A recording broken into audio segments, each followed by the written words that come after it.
भारत का इतिहास हजारों साल पुराना है। हमने वेदों, ऋचाओं और यज्ञों के काल यानी वैदिक युग के बारे में सुना है, लेकिन क्या आपने कभी सोचा है वैदिक काल के बाद क्या हुआ? चलिए आज जानते हैं उस काल के बारे में जिसे हम उत्तर वैदिक काल या वेदोत्तर काल कहते हैं। वेलकम टू माय चैनल सच्ची बातें 01। वैदिक काल खत्म होते होते समाज, भाषा और धार्मिक मान्यताओं में बदलाव आने लगा। ऋग्वेद का समय बीत चुका था और अब यजुर्वेद, सामवेद और अथर्ववेद सामने आ चुके थे। लोग अब गहरे धार्मिक विचारों से ज्यादा जीवन के व्यवहारिक पक्षों की तरफ ध्यान देने लगे।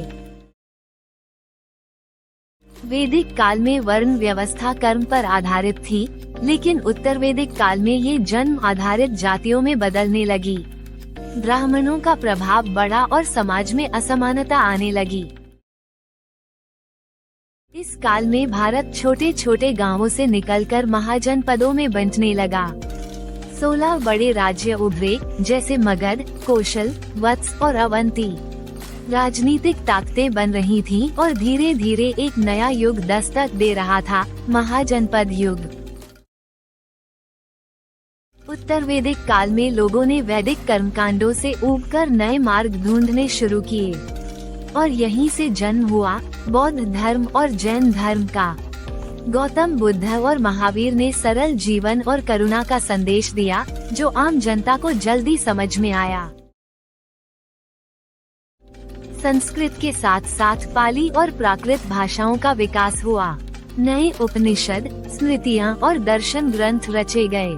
ये काल आध्यात्मिक ज्ञान और दर्शन की ऊंचाई पर था। तक्षशिला और नालंदा जैसे विश्वविद्यालयों की नींव इसी युग में पड़ी।